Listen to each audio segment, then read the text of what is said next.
हिमाचल प्रदेश में अगर हम आंकड़ों की बात करें तो इस समय प्रदेश में 24.7% मतदाता अनुसूचित जाति के हैं। मतलब 15 लाख से अधिक इनकी संख्या मतदाता के रूप में हिमाचल प्रदेश में है। यहाँ हमारा मकसद कोई जाति आधारित राजनीतिक खबर दिखाने का नहीं है, बल्कि एक बहुत ही रोचक तथ्य अपने दर्शकों के सामने रखने के उद्देश्य से आज हम आपके बीच में हैं कि कैसे एक ही अनुसूचित जाति का 57 अलग अलग जातियां होने के बावजूद राजनीति में दबदबा कायम है।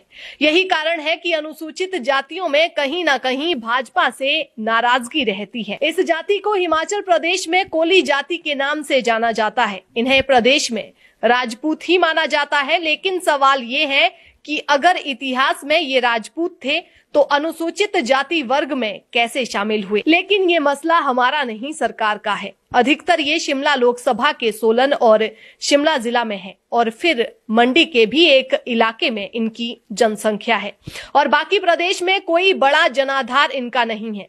राजनीतिक रूप से इनका महत्व समझने से पहले कुछ बड़े नाम हैं जिन्हें जानना आपके लिए जरूरी है।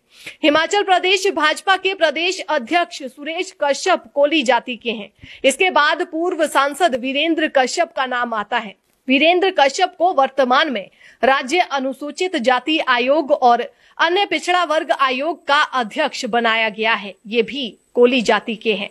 इसके बाद भाजपा के ही राजेश कश्यप का नाम आता है। भाजपा ने 2017 में सोलन विधानसभा सीट से राजेश कश्यप को धनीराम शांडिल के खिलाफ चुनावी मैदान में उतारा था। कांग्रेस के प्रत्याशी धनीराम शांडिल ने भाजपा के उम्मीदवार राजेश कश्यप को 671 मतों के अंतर से हराया था। पेशे से डॉक्टर, भाजपा प्रत्याशी डॉक्टर राजेश कश्यप का मुकाबला अपने ही ससुर और कांग्रेस प्रत्याशी कर्नल धनीराम शांडिल से था।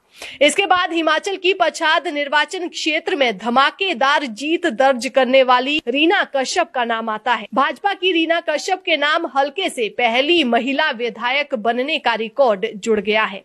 रीना कश्यप जिले में विधायक बनने वाली दूसरी महिला है।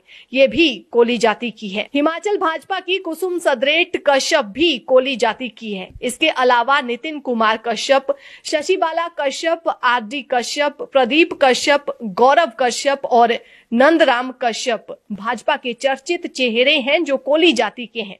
वहीं प्रेम धरेक कश्यप और ब्रिजलाल कश्यप का नाम भी इस सूची में शामिल है।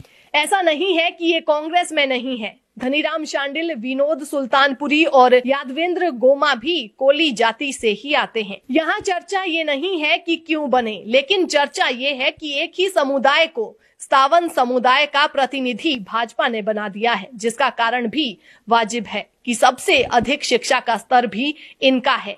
और प्रदेश और देश में न सिर्फ बड़े बड़े अधिकारी ये हैं, बल्कि हिमाचल में अनुसूचित जाति की राजनीति में भी ये किसी को आगे आने ही नहीं देते, या ये कहें कि कोई इन्हें टक्कर नहीं दे पा रहा तो गलत नहीं होगा। भाजपा में इनकी कतार इतनी लंबी तो है, लेकिन चर्चा इस बात की है कि सिर्फ एक ही समुदाय को ज्यादा तवज्जो क्यों और दूसरे लोगों की अनदेखी पर हाईकमान चुप क्यों है। दबी जुबान में अब जैसे परिवारवाद पर अंकुश लगाने की बात भाजपा कर रही है, वैसे ही अब इस विशेष समुदाय से भी भाजपा को मुक्त करने की चर्चा जोर पकड़ती नजर आ रही है, क्योंकि पार्टी के सभी महत्वपूर्ण पदों पर सिर्फ ये लोग बैठे हैं और दूसरे पार्टी के कार्यकर्ता कटा हुआ महसूस करते हैं। अब देखना ये है कि हाईकमान इसको लेकर क्या फैसला करता है। हिमाचल प्रदेश में